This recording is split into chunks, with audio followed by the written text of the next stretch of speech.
Advertencia. Este video puede contener imágenes que pueden herir la sensibilidad de algunas personas. El material audiovisual aquí presentado ha sido única y exclusivamente con fines de ilustración y entretenimiento. Si este es visto o escuchado por algún menor de edad, se sugiere que lo haga en compañía de algún adulto. Se recomienda discreción. Se recomienda discreción. Se recomienda discreción.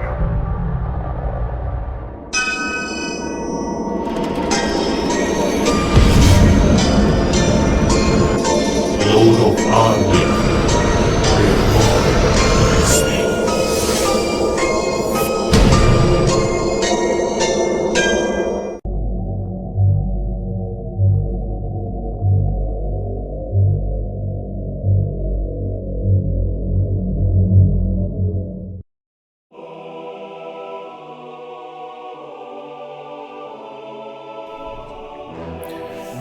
Mis arlequines, ¿cómo están? Espero que muy bien. Y bueno, este es otro video de relatos de terror en panteones. Y no saben, arlequines, cuántas historias tengo para ustedes.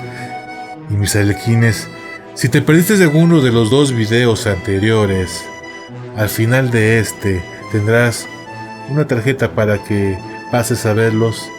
Y lo mismo si eres nuevo en este canal. Vamos a comenzar con una historia de terror en un panteón de la Ciudad de México. Esto es el Panteón de Santa Paula. Vamos a la historia.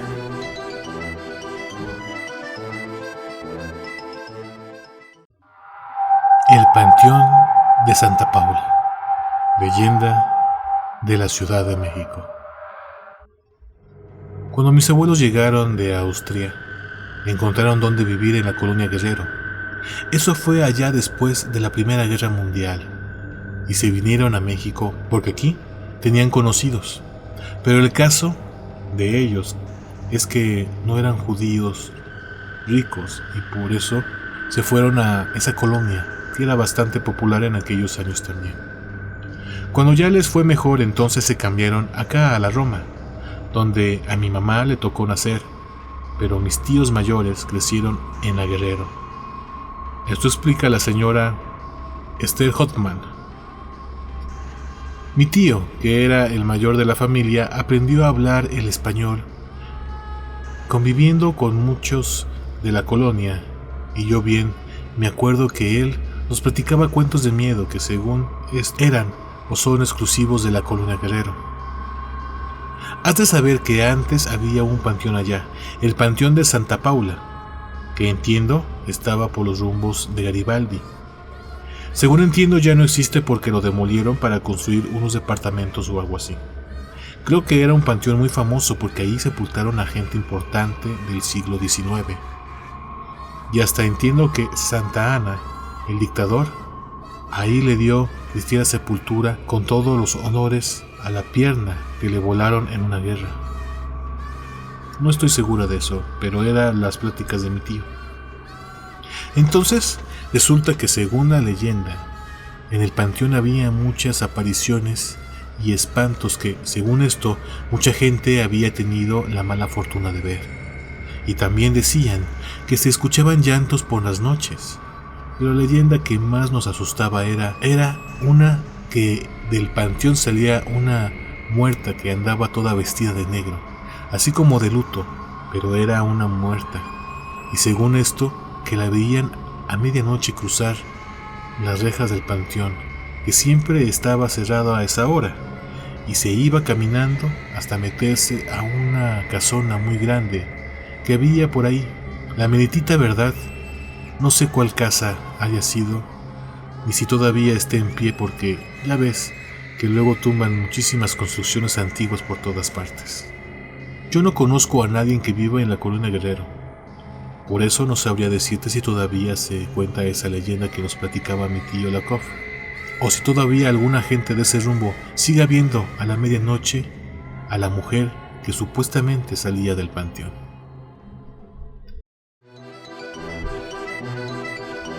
Bastante interesante. Esta historia de terror es muy buena. Y vamos ahora con una historia de otro cementerio en la Ciudad de México. el Panteón de San Fernando o el Panteón de los Hombres Ilustres. Esta historia es corta pero muy buena. Vámonos con ella.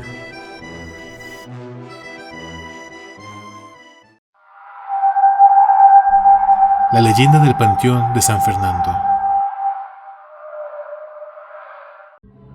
El Panteón de San Fernando, también conocido como el Panteón de los Hombres Ilustres, es uno de los cementerios más antiguos de la ciudad, representativo de la arquitectura y el arte funerario del siglo XIX en México. Es el destino final de los restos de grandes hombres de la historia de México, como Benito Juárez. Se dice que su espíritu pasea libremente por el cementerio todas las noches. El cementerio empezó a funcionar en 1713, año en el que se fundó el convento. Estaba destinado a sepultar a los frailes, pero más tarde a personas de la aristocracia, y en 1835 fue declarado común y público debido a la fuerte epidemia de cólera que azotó la población. Aunque se les prohibió el entierro, San Fernando se ha convertido en un novedoso museo a partir del 31 de mayo del 2006. Durante muchos años era común que los muertos fueran sepultados dentro de las iglesias, detrás de los muros o debajo del suelo, apenas cubiertos con tablas de madera y casi al nivel de la superficie, lo que producía muy malos olores y espectáculos muy desagradables para los visitantes del templo. Poco a poco se fue evitando la sepultura de cadáveres dentro de la iglesia y se comenzó a utilizar el espacio del atrio frente a la puerta. Hoy es la explanada del museo. Ahí se muestran las exposiciones, las presentaciones de libros y las obras de teatro. Así que mientras caminas, debajo de tus pies hay miles de restos humanos. Se conocen relatos de varios trabajadores que aseguran haber tenido interacción con el mundo de los aparecidos. Han observado sombras y sentido presencias que se desvanecen rápidamente. Por la noche han visto gente y luces que se mueven entre las tumbas. Se cuenta también sobre el avistamiento de una mujer de negro, robusta, blanca, de 35 a 40 años. Esa mujer no habla y se mantiene quieta, parada muy rígida. Se queda mirando fijamente y su rostro comienza a cambiar y se arruga la cara y se le hundían los ojos, comenzando a gritar de forma muy rara. En ocasiones se encuentran objetos muy utilizados para trabajos de brujería e incluso hay gente que llega hasta ese sitio por tierra para supuestos hechizos. Se ha visto a un hombre de edad caminando por el panteón apoyado de un bastón relacionado con Don Juan, que se dice fue a parar a la fosa común y quizá esté penando por la funesta suerte de sus restos. Se dice que una señora de nombre María Guzmán Mendoza tiene una fotografía de una figura con un tono rojizo.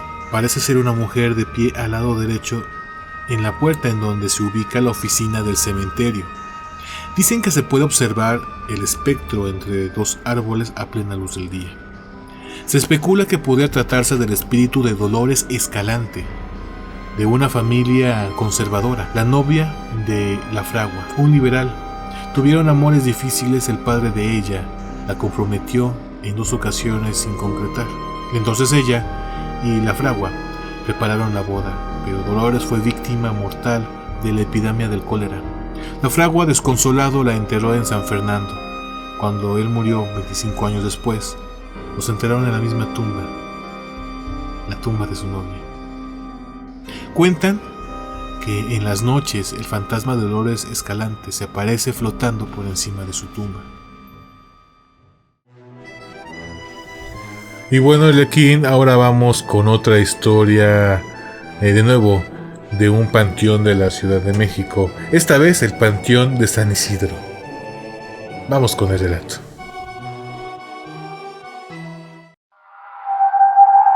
Panteón de San Isidro.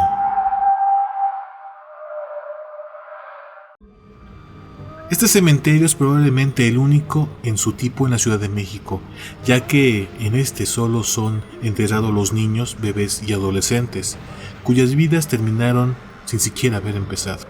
La leyenda que nos ocupa en esta ocasión tiene como protagonista a Pedro Hernández, quien había sido sepulturero de dicho lugar durante muchos años, y curiosamente es uno de los trabajos más tranquilos que se puede haber, pero también a la vez es triste.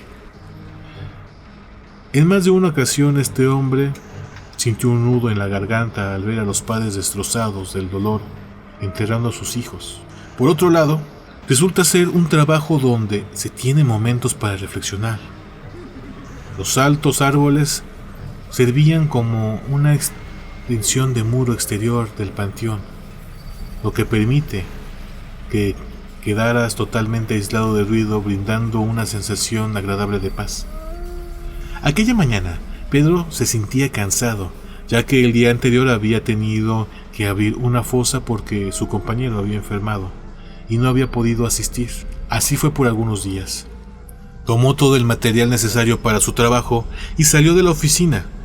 Se dedicó a hacer algunos arreglos, juntar basura y algunas flores marchitas. Haciendo todas estas labores, el tiempo se le fue como agua, y cuando se dio cuenta, ya eran las 12 del día, hora en el que está programado un servicio funeral. Se apuró para llegar cuando el cortejo arribó al panteón, el cual estaba compuesto por una camioneta de servicio funerario en donde llegaría el pequeño cuerpo. Como en cada labor, Pedro fue por sus herramientas y le indicó el lugar. Después se dispuso a esperar junto a la fosa a los asistentes, entre los cuales se encontraba la inconsolable madre, mujer de baja estatura, no mayor de 30 años, vestida de negro con el cabello recogido en una cola de caballo. El padre la llevaba del brazo. Era un hombre joven, pero aquel dolor lo había envejecido de una manera increíble. No tardaron en llegar los arreglos florales, que siempre se caracterizan por ser grandes en cantidades. Después llegó el sacerdote para dar la bendición al féretro. Lo roció con agua bendita al igual que a la sepultura y recitó el Salmo 23. El Señor es mi pastor, nada me falta. En verdes campos me hacen reposar. Después se acercó a los dolientes familiares y les dio algunas palabras de consuelo. El sepulturero pudo escuchar que el difunto era un niño llamado David Gómez, de tan solo 8 años de edad. Pronto llegó uno de los momentos más dolorosos para cualquier familiar: el entierro. A veces es también sentir tristeza cuando comienzan a echar la tierra sobre aquellos pequeños cajoncitos que contienen todas las ilusiones y alegría entera de los padres. Era lógico que Pedro tuviera sus sentimientos, pues tenía 2 hijos ya jóvenes. Así que siempre fue solidario con los padres que sufrían una pérdida de este tipo, pues el dolor era grande, e incluso el paso del tiempo no llegaba a sanar nunca esas terribles heridas. Cuando moría el esposo o la esposa, la persona en cuestión quedaba viuda. Si los padres eran los que fallecían, las personas se quedaban huérfanas. Pero si moría un hijo, ¿seguirían siendo padres? Estos y otros pensamientos más rondaban su cabeza cuando el sacerdote le indicó que era tiempo de bajar el cajón. Así, con la ayuda de unas cuerdas, se llevó a cabo su tarea. Una vez que estuvo bajo la lluvia de flores, cayó sobre el ataúd del pequeño David. En ese momento, la madre del pequeño se arrodilla, envuelta en llanto ante la fosa de su adorado hijo. Era una de las escenas desgarradoras, capaz de conmover hasta el corazón más duro. Pedro poco a poco fue echando la tierra sobre el féretro. Los padres permanecieron mucho tiempo después de que los asistentes le hubieran dado el pésame, colocando flores encima de la tierra recién removida. Aquel día en particular fue muy triste para el sepulturero. No podía sacar de su mente la imagen del entierro del pequeño niño, y mientras se dirigía caminando a su casa en el metro, elevó mentalmente una oración para él y sus padres. Conforme pasaron los días, Pedro retomó su rutina y fue olvidándose de aquel incidente poco a poco. Hubiera sido así, pero la madre de David todos los días asistía puntualmente antes del mediodía y ahí iba hasta que el panteón cerraba. Todo el santo día, la destrozada madre la pasaba sentada ante la tumba llorando desconsoladamente. La mujer no comía ni bebía nada durante su estancia. Durante tantos años el sepulturero nunca había visto a alguien igual. Una tarde, cuando Pedro había cerrado las puertas del cementerio para dirigirse a su casa, sintió de pronto un extraño empujón de regresar para revisar que nadie se hubiese quedado en el interior, ya que en varias ocasiones habían tenido que sacar a jovencitos que, muy escondidos, planeaban pasar la noche en aquel lugar para hacerse los valientes o los muy hombrecitos.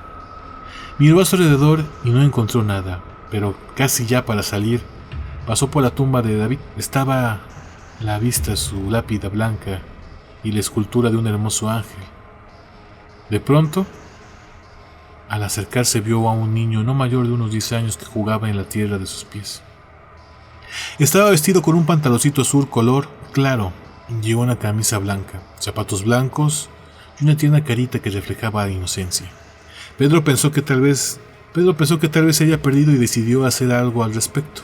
El niño dijo que estaba solo y le pedía su ayuda. Pero en ese momento que iba a tomar su pequeña mano, el niño ya no estaba. Lo buscó por todos lados sin encontrar rastros de él. Y pensando que tal vez podía ser un fantasma, sintió mucho miedo. El infante no podía haber salido del panteón, ya que las puertas estaban cerradas. Así que la única explicación que pudo encontrar fue que era un ser de otra dimensión. En todos sus años de sepulturero jamás había visto algo igual. Se había escuchado muchas historias de ese tipo, pero vivido en carne propia, nunca. Entonces salió del cementerio como alma que lleva el diablo. Impresionado por la aparición de aquel día, el pobre hombre cayó en cama. Todo le dolía. Los huesos, los músculos, las articulaciones, la espalda, todo o se sentía cansado. Y con un miedo constante, llegó incluso a pedirle a su esposa que no lo dejara solo, pues en todo momento recordaba al niño del cementerio. 10 días después ya era necesaria que se presentara a trabajar, visiblemente más delgado y todavía un poco demacrado. Llegó al panteón, trataba con todas sus fuerzas hacer de cuenta que no existió la tumba del pequeño David. Y para su alivio, no ocurrió nada durante 2 días, pero el tercer día, cuando Pedro se hallaba en su oficina, vio pasar a un niño corriendo. Por todo su cuerpo corrió un escalofrío. Quedó paralizado de miedo en su asiento. Sin embargo, la curiosidad por ver lo que pasaba fue mayor.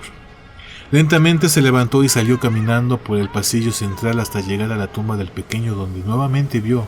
David se acercó al hombre asustado y le pidió que le ayudara. Necesitaba que le dijera a su mamá que lo dejara descansar.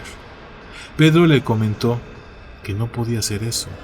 Si le decía aquello a la madre del pequeño, pensaría que se había vuelto loco de remate o que le estaba engañando. Por otro lado, si no lo hacía, el espíritu del pequeño debería seguir rondando.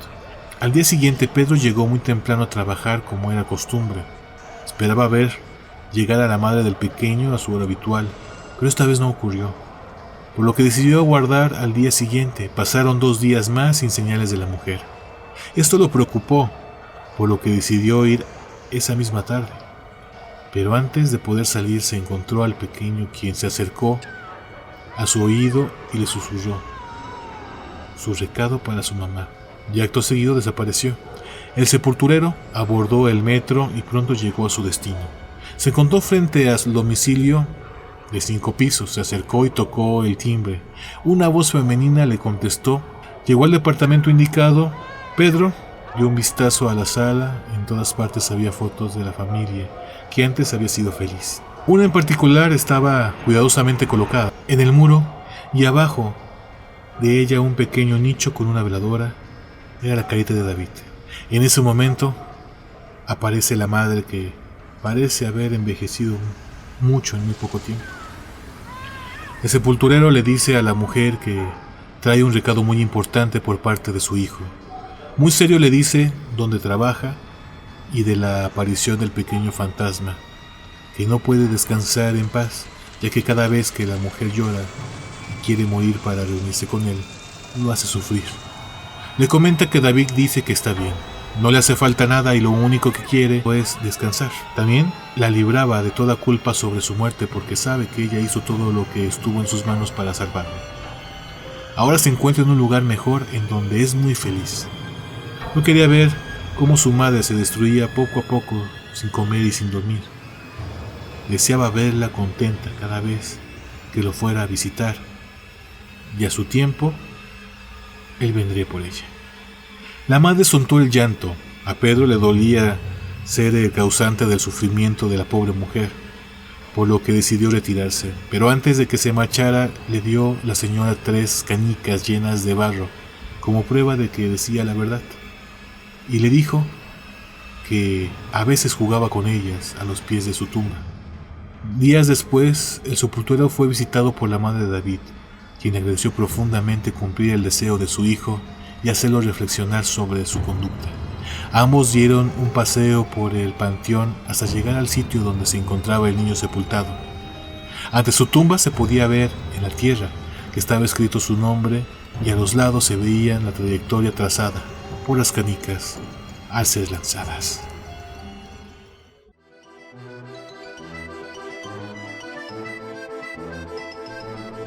Y bueno, Arlequín, esto ha sido todo por ahora. Un saludo a todos mis arlequines que recién se han suscrito a este canal y que ahora son parte de esta comunidad. Y que siempre nos veremos en los sueños. Y bueno, esto ha sido todo por... ¿qué? Bonus. ¿En serio quieren un último relato? ¿Es muy corto el video? Está bien. Por mi parte, esto es todo, arlequines. Soy Crow. Nos veremos en los sueños. Nos veremos en el próximo video. Y me despido con esta última historia del Panteón Civil. Vamos con ello.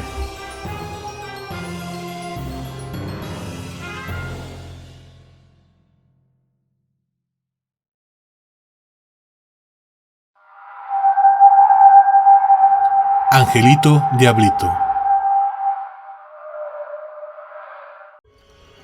Muchas son las historias que se cuentan en el primer panteón civil de la Ciudad de México, como el Angelito Diablito, que se presenta a los visitantes saliendo de las tumbas más antiguas, la que gira alrededor de la estatua del soldado, ubicada en la tumba del presidente Venustiano Carranza, y el Charro Negro, que se presenta como un doliente ante los descuidados visitantes para luego revelarse como el diablo. Otras basadas en hechos reales son las pulquerías que se ubican en la colonia América frente a la entrada principal, donde antaño se encontraba una plaza de toros y un depósito de tranvías, por lo que para dar la tradición botana a su concurrida se surtían de verduras y caracoles cosechados en la parte más interna del panteón entre las tumbas, así como el uso de las chomas, el casquete del cráneo que les quedaba en el cuerpo que había pasado por una necropatía, la cual era limpiada y sellada para servir en ella el pulque. El mito sobre desaparecidos políticos que eran enterrados en fosas comunes, por lo que el descubrimiento en el año 2000 por parte de unos estudiantes de una cueva en la Barranca Norte con cientos de huesos humanos causó alarma en la población, aunque luego se supo que esta es usada como osario por parte de la administración del panteón. Pero dentro de la historia más conocida por el pueblo mexicano son la del soldado Figueroa, un general de división que todas las noches sale a cuidar el panteón. Trabajadores lo han visto, gente que incluso ha perdido la vida por la sorpresa de encontrarlo. Así como la historia del niño que te pide ayuda al llegar con su mamá porque se siente solo, y los lamentos de la mujer y el niño que se escuchan en los hornos. Incluso hay quien dice haber visto a Diego Rivera pintando frente a un caballete en los Camposantos. Y hay muchísimas historias que en próximas ocasiones contaremos.